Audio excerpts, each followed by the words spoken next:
Welcome. আসো, এখন অত্যন্ত সহজ কয়েকটি স্টেপে একটি সুন্দর গ্রাম্য দৃশ্য আঁকা এবং রং করা প্র্যাকটিস করি। আমাদের প্রথম এবং প্রধান উদ্দেশ্য থাকবে কিভাবে সবচাইতে সহজ পদ্ধতিতে এই ছবিটি আঁকা যায়। সবার প্রথমে ছবিতে গাছ, ঘর, এই দুটি জিনিস, অর্থাৎ যে দুটি জিনিস ছবির সম্মুখ ভাগে রয়েছে সেগুলো এঁকে নিচ্ছি।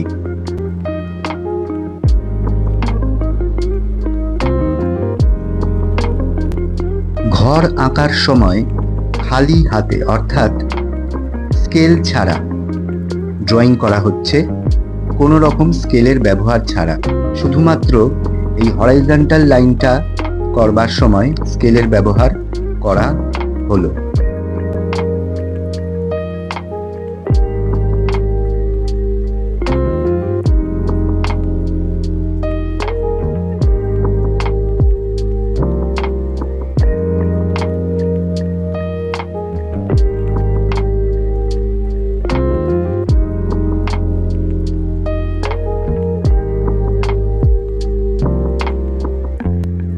এইবার এই রকম জায়গায় একটা নৌকা আঁকছি যেটা পাড়ের কাছে দাঁড়িয়ে রয়েছে, এবং এই নৌকাটা পুরো পেপার কম্পোজিশনটাকে ব্যালেন্স করতে সাহায্য করবে।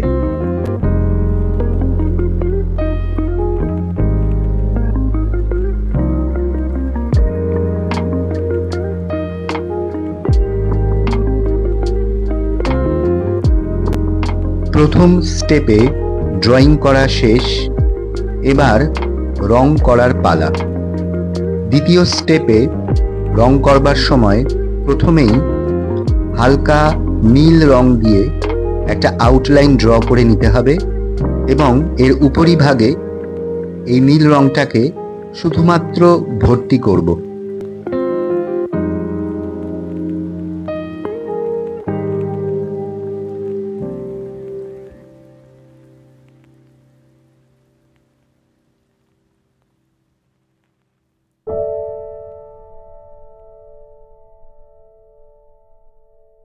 আকাশ এবং গাছের এই অংশে রং করবার জন্য অয়েল প্যাস্টেল রং ব্যবহার করা হচ্ছে।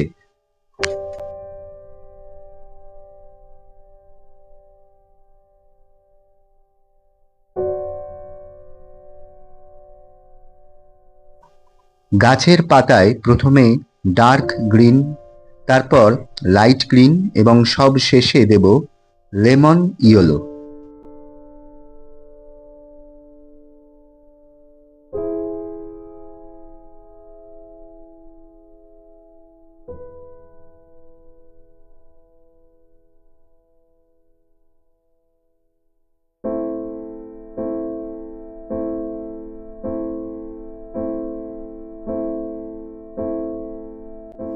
হরাইজন্টাল লাইনের ওপরে একদম শেষে ছবির প্রায় শেষ ভাগে যে গাছগুলি রয়েছে তার জন্যে কালার পেন্সিল ব্যবহার করা যেতে পারে। আর আকাশের এই অংশটিকে কটন সোয়াব দিয়ে একটু ফিনিশ করে দেওয়া হচ্ছে, যাতে করে ব্লেন্ডটা ভালো লাগে দেখতে।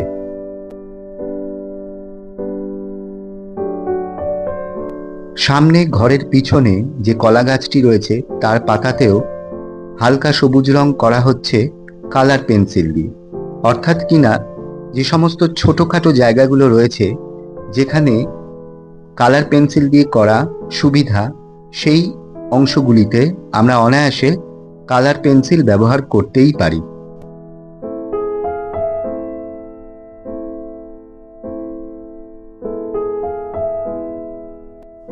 গাছের পাতাতেও প্রথমে হালকা সবুজ এবং পরে লেমন ইয়েলো দেওয়া হলো।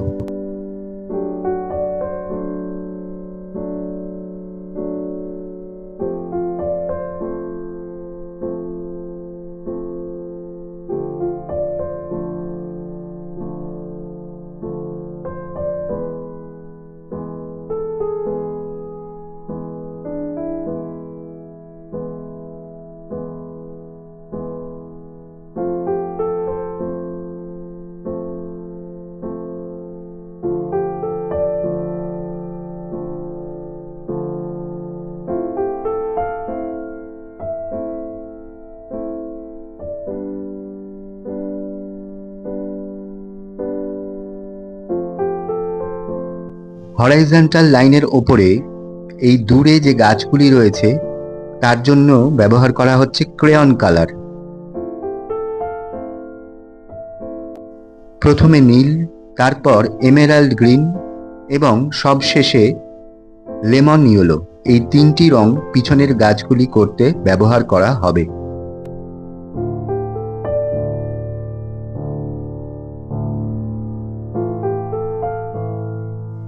সামনের এই অংশে ডিপ ইয়েলো বা ক্রোম ইয়েলো দেওয়া যেতে পারে।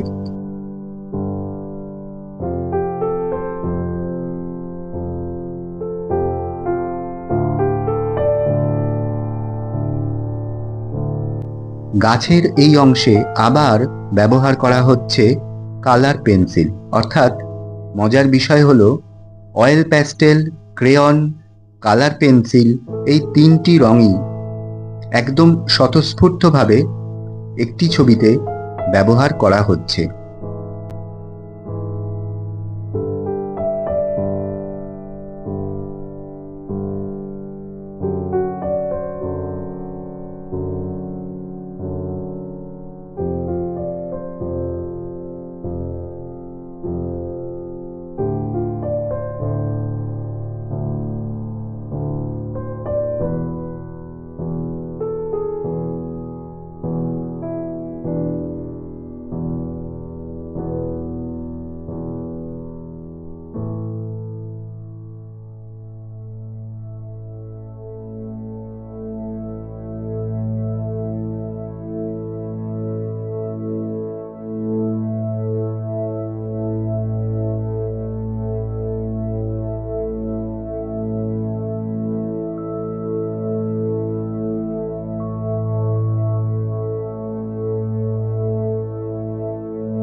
ঘরের এই অংশে দেয়ালের উপর চালের যে ছায়া পড়েছে সেগুলো করবার জন্য ডার্ক গ্রে বা লাইট গ্রে ক্রেয়ন কালার ব্যবহার করা যেতে পারে।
এরপর আর একটা মজার বিষয় দেখো, এই পর্যন্ত crayon, oil pastel, colour pencil এইগুলি ব্যবহার করবার পরে ছবির এই অংশে যে ঘাস জমিটি রয়েছে সেখানে আমরা ব্যবহার করছি সফট প্যাস্টেল।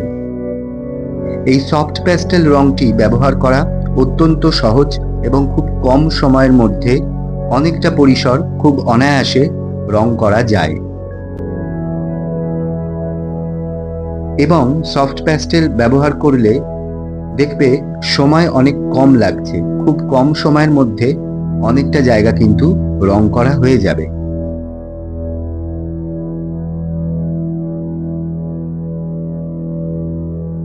এইখানে ঘাসের উপর কিছু জংলা ফুল ফুটেছে, সেই ফুলগুলির জন্যে এই রংটা ব্যবহার করা হলো। কমেন্ট বক্সে তোমাদের মতামত জানিও, ভালো লাগবে। আর লাইক, কমেন্ট, শেয়ার তো অবশ্যই করবে, সাবস্ক্রাইব করতে কিন্তু ভুলো না।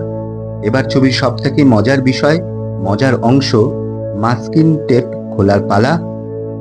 আবার দেখা হবে, টাটা।